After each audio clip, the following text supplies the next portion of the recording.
A floating bed with LED lights and a rustic look. All right, let's build.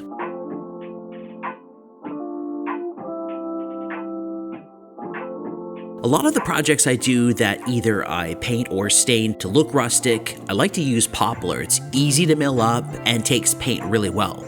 You could opt to use 2x6 material for the base and some of the components of the bed, but at least with this wood I know it's been dried properly and is ready to use.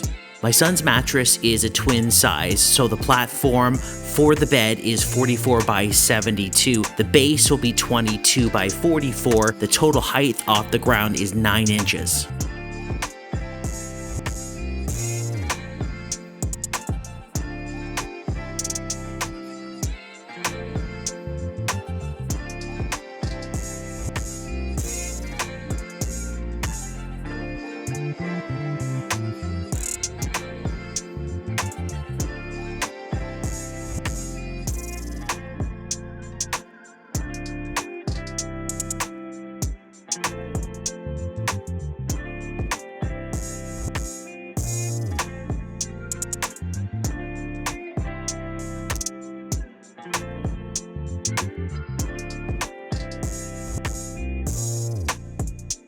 I'm not going to use any fancy joints for the base of the bed, just some butt joints, some glue, and some screws.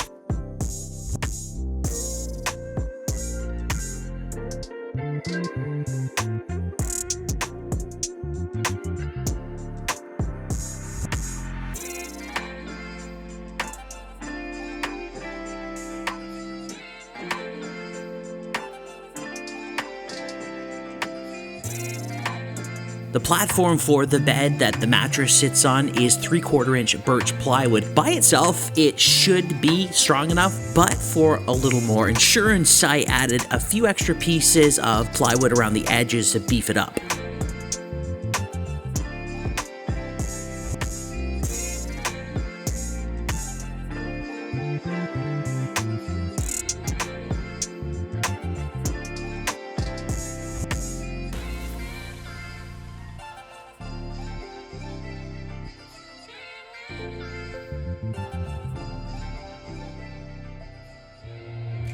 This is what I use for part of the headboard. It's 1/4 inch thick MDF shiplap boards. They fit right into each other. I got it from Home Depot. Super simple to use. It's primed and ready for paint. For the rest of the headboard, it will also include some LED lights. I'm going to use some poplar, some glue, and pocket screws.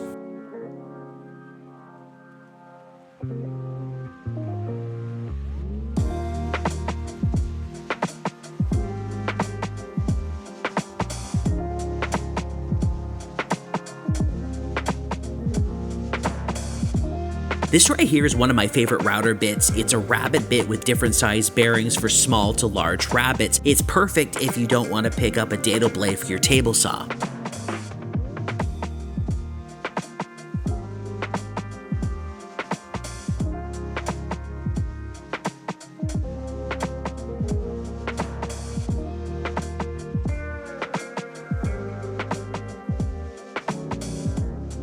If you're enjoying this video, hit the like button. If you want to see more furniture builds, maybe some stuff for the shop too, hit the subscribe button and check me out on Instagram at Sloan's Woodworking.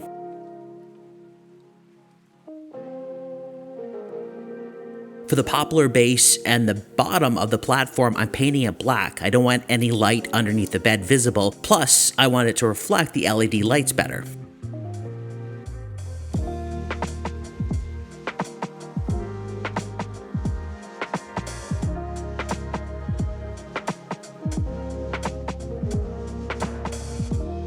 Before I flip it over and stain the other side of the bed, I want to add the LED lights. These are great. I picked them up off of Amazon. Just peel and stick.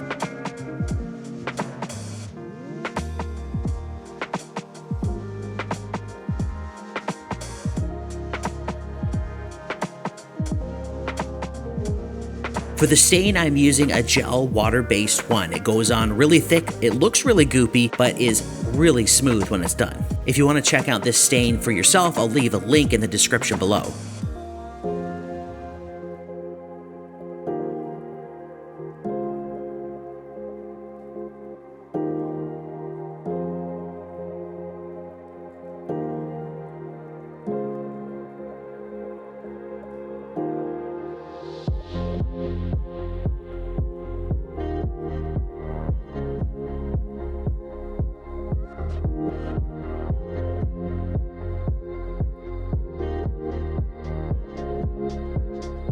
For that gritty, banged up, well-used look, I'm using a grain enhancer from Varathane.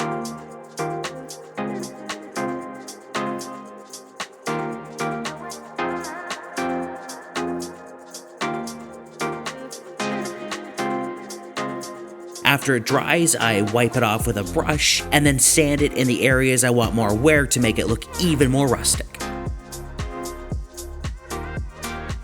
For the beadboards I'm installing in the frame of the headboard, I'll use some paint and then some gel protector for all the stained areas.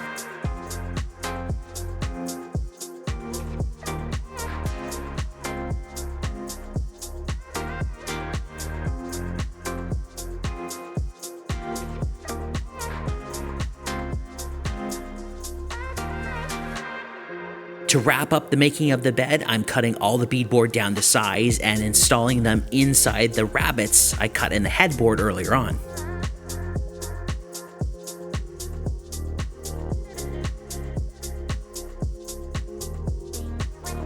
Now the fun really starts getting it set up inside my son's bedroom. We bring it in, and to mount the headboard to the wall, I screwed a board into the studs in the wall and then added some keyhole slots in the back of the headboard to slide it in.